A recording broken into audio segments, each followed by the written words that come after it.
শুধু দর্শক বন্ধু, আপনারা দেখছেন একে নিউজ বাংলা। আর এই মুহূর্তে উপস্থিত রয়েছি ঘুটিয়ারি শরীফ শেখ জামিল উদ্দিনের বাড়িতে। আর আজকে এসছে সর্বপ্রথমে আইএসএফের একমাত্র বিধায়ক নওশাদ সিদ্দিকী। আমরা যতই এই বিষয়টাকে নিয়ে আলোকপাত করি, নওশাদ সিদ্দিকী আসুক, কাসেম সিদ্দিকী আসুক এবং পরেশ রাম আসুক, চাहे যেই আসুক, সেই মায়ের সন্তানকে কিন্তু আমরা ফিরিয়ে দিতে পারবো না। জমিল উদ্দিনের স্ত্রীকে, তার স্বামীকে ফিরিয়ে দিতে পারবো না। জমিল উদ্দিনের একমাত্র ছেলে, তাকে আমরা ফিরিয়ে দিতে পারবো না।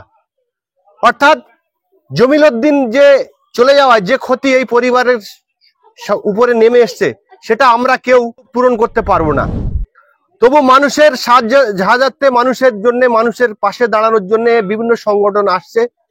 আর তারা দাবি করছে, জমিল উদ্দিনের বোনেরা দাবি করছেন, যারা আমার দাদাকে খুন করেছে, জমিল উদ্দিনের মা দাবি করছেন যে যারা আমার ছেলেকে এভাবে হত্যা করেছে, তাদের যেন সঠিক বিচারটা হয়। সেই সঙ্গে সঙ্গে যারা যারা পাশে ছিলেন, তাদের সবাইকে কিন্তু সাধুবাদ জানিয়েছেন জমিল উদ্দিনের পুরো পরিবার। তারা কি বলেছেন তো আপনাদেরকে শোনানোর চেষ্টা করবো। তাদের সাথে এই কথা হয়েছে যে দাদা এসেছিল, যেহেতু দাদা কোনো খারাপ কথা বলে যায়নি, উনি মানুষ ক্ষেত্রে এসেছিল। যেরকম বিভিন্ন দেশ থেকে, বিভিন্ন জায়গা থেকে বিভিন্ন মানুষ আমাদের পাশে এসে দাঁড়াচ্ছে, সেই হিসাবে উনি আমাদের পাশে এসে দাঁড়িয়েছে মানুষের ক্ষেত্রে। কোনো পলিটিক্সের ক্ষেত্রে উনি আসেনি যেহেতু, তাহলে আমি ওনাকে কোনো খারাপ কথা বলবো না। আর এইটাই বলবো, আমি এইটাই বলেছি ওনাদের সঙ্গে, যে আমাদের পুলিশ প্রশাসন আমাদের সঙ্গে রয়েছে এবং আমাদের এই ঘটনাকে নিয়ে ওনারা খুবই চাপে রয়েছে, তদন্ত করছে। যেহেতু খুবই তাড়াতাড়ি যে একজনাকে খুঁজে পাওয়া যাচ্ছে না, তাকে খুবই তাড়াতাড়ি ধরবে। এবং আমাদের বিধায়ক, আমাদের যে পরেশরাম দাস বিধায়ক, ওনার সাথে কালকে আমরা দেখা করেছি, ওনার সাথে কথা বলেছি। উনি আমাদেরকে কিছু অ্যামাউন্টে দিয়েছে এবং আমাদের দরখাস্তটা মমতার কাছে পাঠাবে বলেছেন। এবং উনি আমার বোন বা আমার ভাবিকে চাকরি দেওয়ার কথা বলেছে। আর দ্বিতীয় কথা বলেছে, যদি আপনাদের খুবই প্রয়োজনীয় থাকে তাহলে আমি কালকের এই একটা চাকরির ব্যবস্থা ক্যানিং হসপিটালে করে দিতে পারি। যেহেতু ওটা সরকারি হবে না, বেসরকারিভাবে আপনি করতে পারবেন, কিন্তু আমি চাইছি যে একটা সরকারি চাকরি আপনাদের কারোর বি একটা হোক। উনি এই কথা বলেছেন এবং এটাও বলেছেন যে উনি আমাদের বাড়িতে আসবেন এবং ওনার পুরো টিমও আমাদের বাড়িতে আসবেন। তার জন্য আমি ওনার কাছে অনেক অনেক ধন্যবাদ জানাই, যেহেতু উনি আমার পাশে রয়েছে। আজকে যে নওশাদ এলেন, ওকে কিছু কি বার্তা দিলেন আপনারা বাড়িতে? না, উনি আমাদেরকে জিজ্ঞেস করেছে যে মানুষ ক্ষেত্রে আমি যখন এসেছি আপনাদের কাছে, তাহলে উনি আমাদের প্রশ্ন করেছে যে আপনারা কি করছেন। তা আমরা বললাম যে কি করবো ভাইজান, আমরা দুঃখিত, আমার একটা ভাই চলে গেছে, যেহেতু একমাত্র ভাই ছিল, সে চলে গিয়েছে। তাহলে আমরা এইটাই চাইছি, আপনারা সবাই মানুষ ক্ষেত্রে আমাদের পাশে থাকুন, আমাদেরকে ন্যায় বিচারটা করে দেওয়ার ব্যবস্থাটাই করুন সবাই। এই কথাটাই হয়েছে, উনি কোনো খারাপ কথা কিছু বলে যায়নি আমাদেরকে। আমি শেখ জামিল উদ্দিনের বড় বোন পারভিন মন্ডল। আমার নাম আবদা সর্দার। আমরা কালকে এমএলএর কাছে গিয়েছিলাম, উনি আমাদের এই আশ্বাসটাই দিলেন যে তারা আমাদের সাথে আছে, তারা আমাদের পাশে আছে, আমাদের সাহায্য করবে। আমার ভাবিকে চাকরি দেওয়ার ব্যবস্থা করেছে উনি। ওনাদের কাজটা আমি কি বলছি, এখানেই প্রশ্ন উঠছে, আপনি বলছেন যে আপনার এমএলএ এর কাছে গিয়ে, আমরা তো ভোট দিয়ে এমএলএ নির্বাচন করেছি, এমএলএ আপনার বাড়িতে না, যেহেতু উনি অসুস্থ ছিলেন, উনি অসুস্থ ছিল, উনি নার্সিংহোমে অ্যাডমিট ছিল, এটা আমাদেরকে জানালেন। খুব দুঃখিত, কারণ খবরটা শুনেও আমাদের কাছে আসতে পারেনি, সেই কারণে আমাদেরকে ওখানে ডাক করালো, আসতে পারবে না বলে আমরা গেলাম। যাওয়ার পরে আমাদেরকে কিছু অ্যামাউন্ট দিয়ে আমাদেরকে সাহায্য করলো, অথচ আমাদেরকে আশ্বাস দিল যে আমরা ওনারা আমাদের পাশেতে আছে।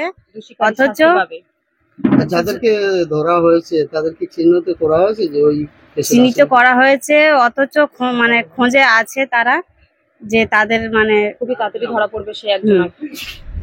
আমি শেখ জামাল উদ্দিনের মা। আমার ছেলের জন্য আমরা ওখানে দাবি রেখেছি যে আমার ছেলে যেন ন্যায় পায়। আর উনি আমাদের মাননীয় হিসাবে উনি আমাদের সাহায্য করতে এসছে, আমার ছেলেকে যাতে ন্যায় দেওয়া হয়, সেই কারণে উনি আমাদের কাছে এসছে। ওই জায়গায়, যে জায়গায় সিসিটিভি ফুটেজে পরিষ্কার দেখা যাচ্ছে, কিন্তু পুলিশের ধরতে এত লেট হচ্ছে। ওনারা আমি বলবো এই কথাটা, আমি এই কথাটা বলবো। দেখুন, ওনাদের ডিউটি ওনারা করছে, যেহেতু ওনাদের ডিউটি আমরা জানি না কিরকম ডিউটি বা কি নিয়ম, সেটা তো আমরা জানি না। পুলিশের ডিউটি পুলিশ করছে, আর ওনাদের দায়িত্বটা ওনাদেরকে আমরা দিচ্ছি। আর আমরা ওনাদের কাছে এইটাই চাইবো যে ওনারা যে দুজনাকে ধরেছে তাদের কাছ থেকে একজন আর যে বলছে যে 3জন সিসিটিভি ক্যামেরাতে দেখা যাচ্ছে যে 3জন আমার ভাইকে হত্যা করেছে, যে 2জনাকে ধরা গিয়েছে, তাদের কাছ থেকে একজনের খোঁজটা বার করার চেষ্টা যেন পুলিশ করে। আমি পুলিশের কাছে এই দাবি করব। প্রথম একমাত্র বিধায়ক নওশাদ সিদ্দিকী আপনাদের বাড়িতে এলেন, কি বললেন আপনাদের, বা আপনারা কি দাবি করেছেন নওশাদ সিদ্দিকীর কাছে? ভাইজান আসলেন, যেহেতু ভাইজান বললেন একটা মানবিক খাতিরে এসেছেন, যেরকম অনেক মানুষ অনেক জায়গা দিয়ে আমাদের পাশে দাঁড়ানোর চেষ্টা করছে, যেহেতু এইটা একটা মানে আমার স্বামী যেহেতু চলে গিয়েছে সেই কারণে অনেক জায়গা দিয়ে অনেকেই আসছে, তা আমাদের এই আশ্বাস দিচ্ছে যে আমরা পাশে আছি। ভাইজান এই কথাটাই আমাদেরকে বলে গেলেন যে আপনারা চিন্তা করবেন না, আমরা পাশে আছি। এবং কালকে আমরা আমাদের বিধায়কের কাছেও আমাদের ডাক করালেন, বিধায়কের কাছেও আমরা গেলাম, বিধায়কও আমাদের আশ্বাস দিলেন। বিধায়কও বললেন যে উনি হসপিটালে অ্যাডমিট ছিলেন, যেহেতু উনি আসতে পারেনি, কিছুটা আর্থিক সাহায্য আমাদের করেছে, আর এতটুকুও বললেন যে আপনি চিন্তা করবেন না, এর জন্য আমরা কঠোর থেকে কঠোরতম শাস্তির ব্যবস্থা করছি। তারপরে এখানে যে পুলিশ ওসি ওনারাও আমাদের সাথে কন্ট্যাক্ট, আমরা যখন ফোন করছি কন্ট্যাক্টে আছেন, কথা বলছি, এবং যেটা জিজ্ঞাসা করছি কোশ্চেন তার দিচ্ছে, রেসপন্স করছে। এর জন্য আমরা শুধু একটাই দাবি ভাইজানের কাছে, আমরা বললাম যে আমরা শুধু আমাদের স্বামী যে হত্যা করেছে তার শুধু শাস্তি চাই। ভাইজানও এটাই বললেন যে সবাই মানবিকের খাতিরে সবাই পাশে আছে আপনার। আর গত কিছুদিন আগে কাশেম সিদ্দিকী কি এখানে এসেছিলেন? না, ভাইজান এখানে আসেননি, ভাইজান যেহেতু শুনেছিলাম থানায় গিয়েছিলেন। আপনাদের সাথে কোনো কি যোগাযোগ করেছেন? না, আমাদের সাথে যোগাযোগের কোনো হয়নি। প্রশাসনের ভূমিকায় কতটা সন্তুষ্ট আপনি? আপনার দাদা মারা গেছে, প্রশাসন যে তদন্ত করছে তাতে আপনি কতটা সন্তুষ্ট? আমি সন্তুষ্ট আছি, আমাদের সবাই পাশে আছে, সবাই আমাদের সাহায্য করছে, সবাই আমাদের পাশে আছে। পুলিশরা যেহেতু কিরকম রুলস কিরকম ডিউটি আমরা জানি না, ওনারা নিজের কাজ করছেন, কত সময় লাগবে সেটা আমরা বলতে পারছি না। আমরা সন্তুষ্ট আছি, আমরা তাদের অপেক্ষায় আছি, তারা আমাদের পাশে আছে, আমরা অনেক সন্তুষ্ট। ফ্যামিলির একমাত্র উপার্জনকারী আপনার দাদা ছিলেন, দাদা তো, সেই দাদাকে অকালে চলে যেতে হলো। পরিস্থিতিতে বোঝালায় তো তেমন কিছু, এবার সরকারের দিক থেকে তো আমরা তেমন কিছু এইসব পার্টি পলিসি এসব আমরা কিছুই জানি না, আর এর আগেও আমাদের সাথে এরকম কোনো ঘটনা হয়নি, তো আমরা তেমন কিছু বলতে পারবো না। আমরা যতটা জানছি, যতটা খবর পাচ্ছি, 2জনাকে ধরা হয়েছে, আর একজনের খোঁজ চলছে। এখন আগে কি করবেন, বাকি এমএলএ সাহেব ওনাদের সাথে কথা হয়েছে, ওনারা কি করবেন, সহায়তা করবেন, ওনারা এবার দেখবেন। আমরা এর মাঝে আর কিছু বলতে পারছি না। নওশাদ ভাই এসেছিল, কি বলেছে আপনাদের? উনি সান্ত্বনা দিয়েছে, উনি পাশে দাঁড়িয়েছেন, উনি বলেছেন আমরা একটা মানুষ হিসেবে একটা মানুষের পাশে দাঁড়িয়ে আছি, এবার এই ভুলটা যেন দ্বিতীয়বার না হয় তার জন্য প্রত্যেকটা মানুষকেই আওয়াজ তুলতে হবে, উনি শুধুমাত্র সেই জন্যই এসেছিলেন।